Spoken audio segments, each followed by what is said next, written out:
Novembro de 1996. Fazenda Santa Clara, Mato Grosso.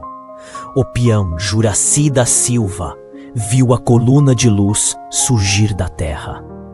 10 minutos depois, a única coisa que restou dele foi a bota, perfeitamente intacta, e um cheiro forte, metálico, que os peritos descreveram como ozônio queimado. E o governo disse que era um raio. Pode parecer uma história de ficção científica barata, daquelas que a gente assiste na sessão da tarde. Mas espera aí, essa história não é sobre esverdinhos ou naves prateadas. É sobre o que acontece quando o segredo de uma tecnologia vale mais do que a vida de um ser humano. E como é fácil para o poder transformar uma tragédia vaporizante em um simples fenômeno natural raro. Presta atenção, porque o que aconteceu com Juracy pode estar sendo testado no quintal da sua cidade, hoje. A gente precisa começar pelo cenário, porque o Brasil não é só praia e carnaval, né? Temos a Amazônia, o Pantanal, e temos lugares como a Serra do Roncador. Um nome que já te dá um arrepio. Mato Grosso, região de fronteira com o desconhecido. Terra onde o gado convive com lendas de cidades perdidas e ufologia de raiz. Em 1996, o Brasil estava fervilhando de otimismo econômico. Mas lá, na Fazenda Santa Clara, a vida era lenta, rural e dependente do céu e da terra. Juracy, 42 anos, era um homem simples, trabalhador, que conhecia cada palmo daquela terra. Ele era a última pessoa que você imaginaria que se tornaria o centro de um mistério internacional. A fazenda, recentemente, havia sido vendida. Não para outro fazendeiro, mas para um consórcio energético obscuro, registrado em São Paulo, mas com capital vindo de Delaware. Nome: Biogeotech. Ninguém sabia exatamente o que eles faziam, mas a cerca elétrica e os seguranças com rádio Motorola eram novidade na paisagem. Naquela noite, Juracy estava de ronda. Por volta das 2h15 da madrugada, ele chamou pelo rádio, a voz tremendo, quase inaudível. Ele não estava gritando de medo, estava gritando de espanto. Ele dizia que o céu tinha caído, mas sem nuvens. O primeiro a chegar foi o capataz, seu Evaristo. Ele chegou meia hora depois, com o jipe. O rádio de Juracy estava mudo. Evaristo viu a cena. Um círculo perfeito de terra revolvida, com cerca de 5 metros de diâmetro. No centro, a bota de couro de Juracy. Só a bota.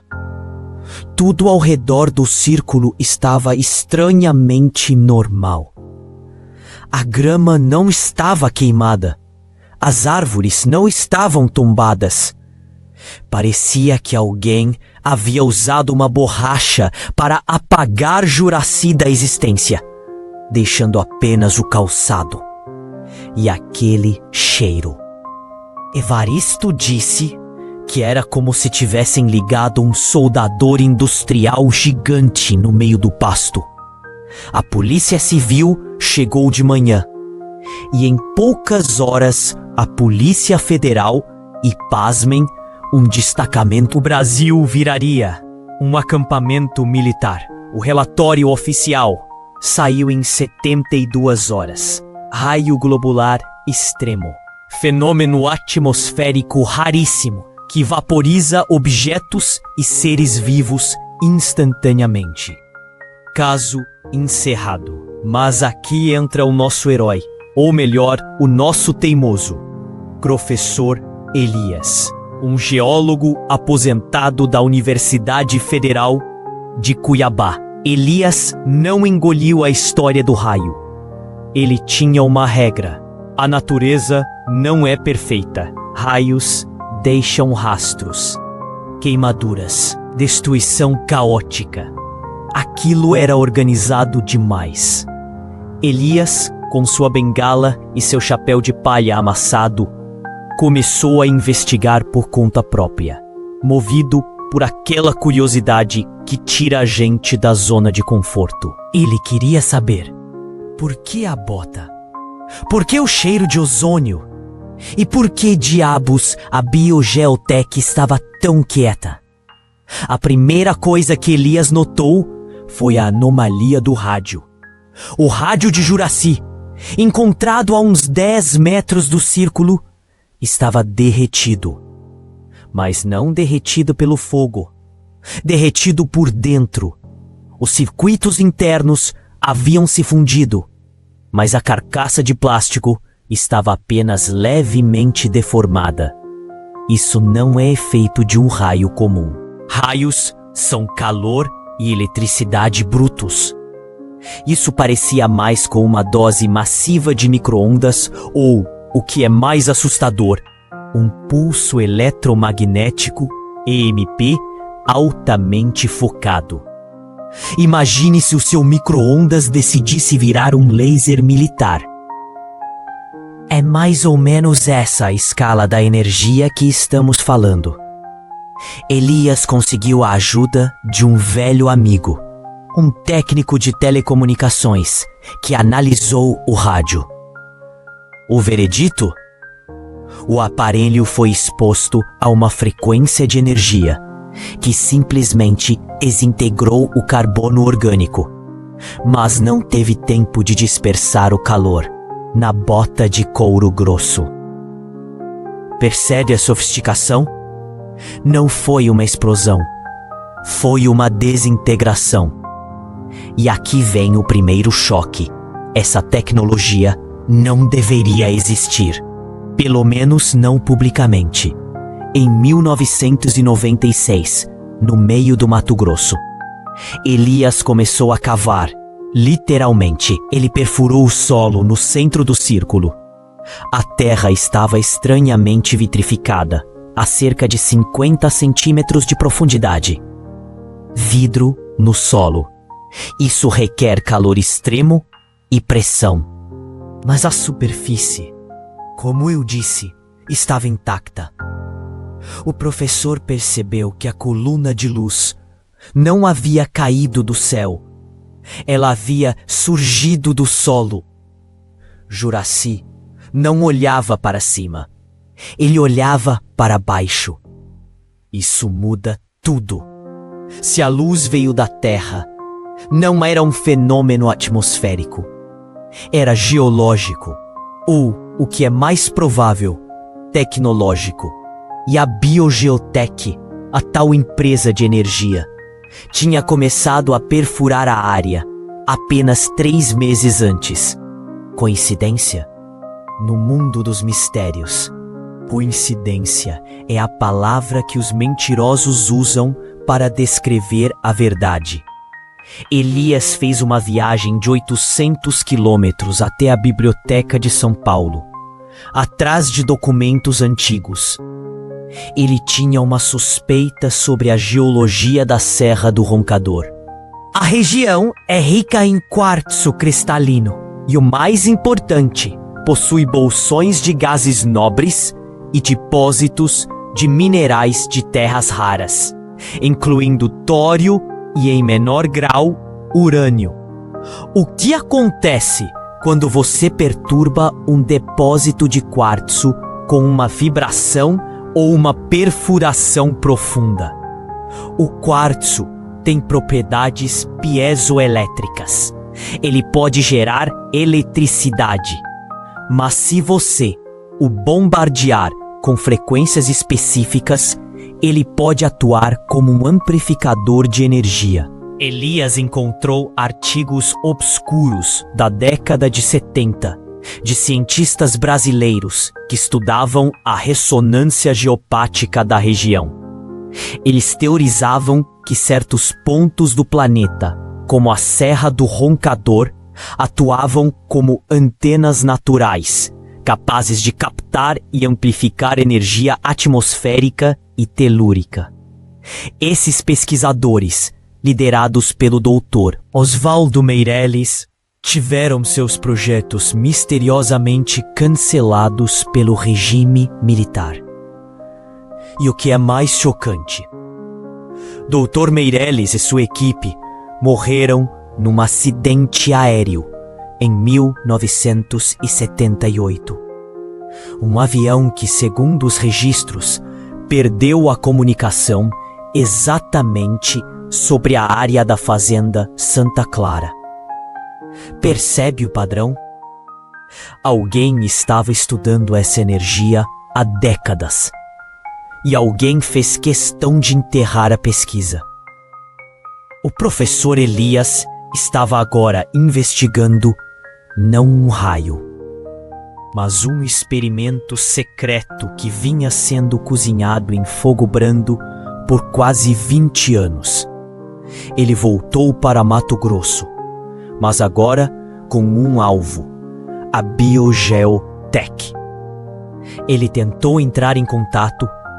É claro, recebeu apenas notas frias de advogados dizendo que a empresa estava cooperando plenamente com as autoridades e que a área de perfuração era propriedade privada e segura. Mas Elias conseguiu conversar com um ex-funcionário da Biogeotech, um engenheiro civil chamado Roberto, que havia sido demitido por reclamar das condições de segurança. Roberto não sabia de ETs, mas sabia de perfuração. Ele revelou que o projeto deles não era apenas extrair minerais. Era injetar frequências sísmicas na Terra. Eles estavam usando equipamentos de altíssima potência, mais parecidos com sonares militares do que com brocas de mineração. Eles estavam tentando sintonizar a Terra. Roberto, tremendo de medo, disse a Elias: a gente tinha que injetar o pulso e medir o retorno. Eles chamavam de Projeto Ícaro. Ícaro, o rapaz da mitologia grega que voou perto demais do sol e teve suas asas derretidas. Uma ironia cruel, não é? O nome já sugeria que eles estavam brincando com fogo.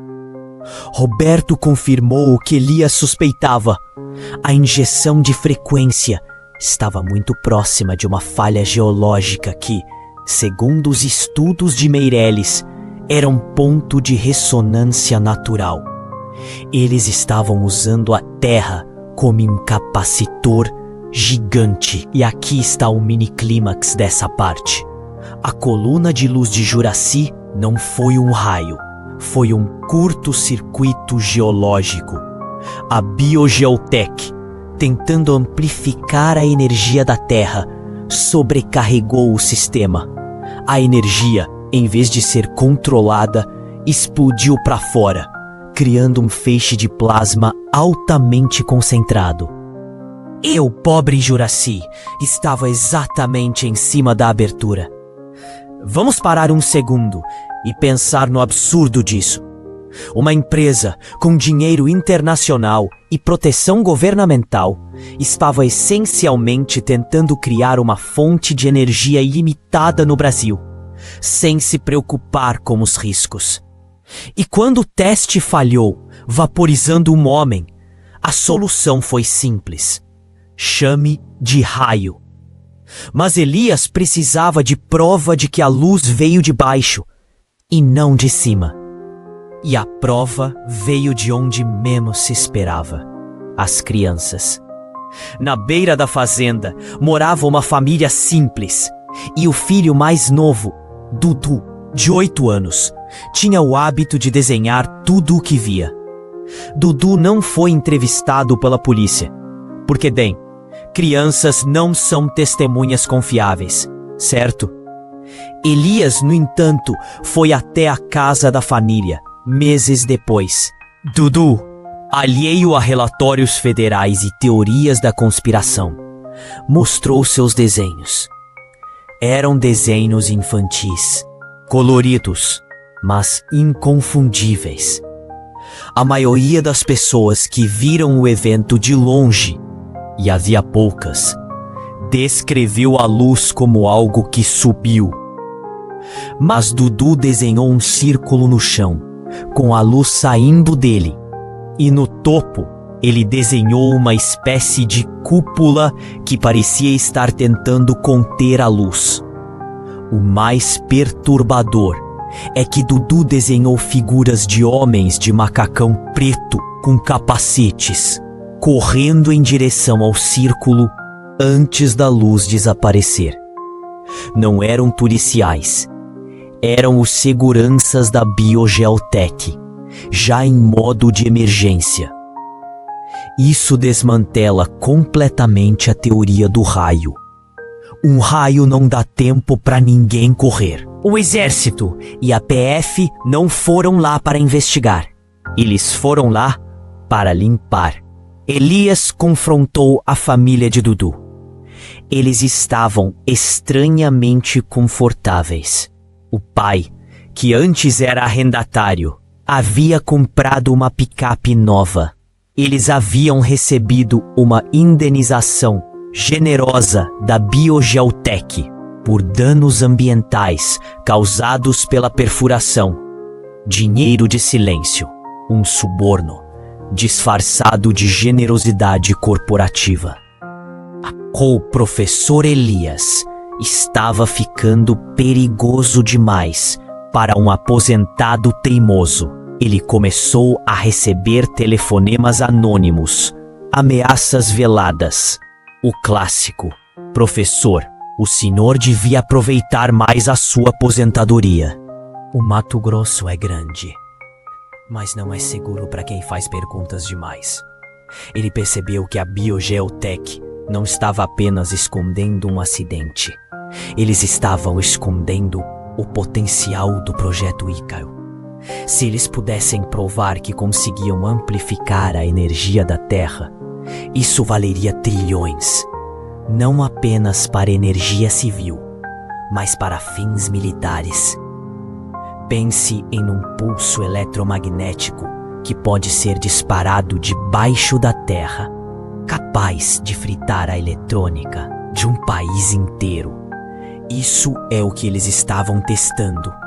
E Juraci foi o teste de falha, a cobaia involuntária. Elias conseguiu, através de um contato na burocracia do Ministério de Minas e Energia, um pedaço de um relatório de perfuração vazado. O relatório era técnico, cheio de siglas e números, mas uma linha saltou aos olhos do professor. Ele comparou a data e hora do incidente, 2h15, 1996, com o log de atividades. O log mostrava uma injeção de pulso, programada para 2h10, com pico de frequência em 2h14. Exatamente 1 minuto antes de Juraci gritar no rádio. O log também tinha uma nota de rodapé, escrita à mão e digitalizada, que dizia: Delta T 0. Eliminação orgânica confirmada. Potencial destrutivo 99,8%. Delta T 0 é jargão militar para tempo de reação zero. Eliminação orgânica confirmada. Essa não é a linguagem de um acidente. É a linguagem de um experimento. Elias sentiu um frio na espinha. Juraci não foi um azarado que estava no lugar errado. Ele foi um alvo. E agora chegamos ao auge. O momento que amarra toda essa loucura. O professor Elias, já idoso e cansado, mas com uma determinação de aço, confrontou um dos advogados do consórcio Biogeotech em Brasília. Ele não fez isso em particular. Ele fez isso na frente de um cartório com testemunhas. Ele colocou o relatório vazado, os desenhos de Dudu e a análise do rádio derretido sobre a mesa. O advogado, um homem engomado e pálido, nem sequer piscou. O advogado sorriu. Um sorriso de superioridade que só o poder absoluto pode dar. E disse a Elias, com uma calma assustadora: Professor, o senhor está misturando ufologia com geologia e criando uma narrativa muito interessante. Mas a verdade é mais simples. Juraci era um homem doente. Ele sofria de epilepsia grave. É provável que ele tenha tido uma convulsão no campo. E o raio? Bem, o raio apenas finalizou o processo. A desculpa é tão absurda que chega a ser genial. Eles não negaram o raio. Eles usaram a figura do raio como um álibi conveniente para encobrir a desintegração. E o mais revoltante, eles tentaram manchar a memória de Juraci, transformando-o de vítima de um experimento militar em um epilético azarado. Mas Elias tinha mais uma carta na manga, e essa carta não era sobre a luz, mas sobre o dinheiro. Ele descobriu que a Biogeotech havia recebido um financiamento maciço do BNDES, Banco Nacional de Desenvolvimento Econômico e Social, via um fundo de energia limpa e sustentável. Mas a cláusula de financiamento era estranha. O dinheiro só seria liberado mediante a comprovação de capacidade de geração de pulso em alta frequência. Pausa dramática. O governo não estava apenas acobertando o projeto Ícaro. O governo estava financiando o desenvolvimento da tecnologia que vaporizou Juraci. E é por isso que essa história permanece no limbo, classificada como fenômeno natural inexplicável, porque a verdade ameaça não apenas uma empresa estrangeira, mas a credibilidade de instituições financeiras e potencialmente militares envolvidas no desenvolvimento de uma arma de energia que saiu pela culatra. O professor Elias nunca conseguiu levar o caso a um tribunal. Ele publicou suas descobertas em um jornal universitário de pouca circulação, e o artigo foi rapidamente esquecido. Ele morreu em 2005, de causas naturais, mas com a frustração de saber que a bota de Juraci era um memorial a um segredo que o Brasil preferiu ignorar. Pense bem, se eles conseguiram esconder a vaporização de um homem no meio do Mato Grosso, transformando uma tecnologia militar em um raio globular, o que mais está acontecendo em instalações secretas pelo país? O que está sendo testado em nome da segurança nacional ou do avanço energético? Juraci da Silva pagou com a vida por estar no lugar errado, na hora errada, no centro de um experimento que tinha nome de tragédia grega. Seus assassinos nunca foram presos, porque eles eram, na verdade, os engenheiros e os financistas do projeto. Por que eles destruíram todas as evidências em vez de investigar o potencial da energia limpa? Acha que o objetivo real era a energia ou o armamento? Comenta aqui embaixo e não se esqueça de se inscrever para desvendarmos mais segredos que a burocracia e o poder tentam esconder debaixo do tapete. Porque no próximo vídeo vamos falar sobre a lenda das cidades subterrâneas no Acre e a estranha conexão com a construção de uma hidroelétrica que nunca saiu do papel. Você não vai querer perder. Até a próxima! E desconfie sempre do que te dizem que é natural. Dacha!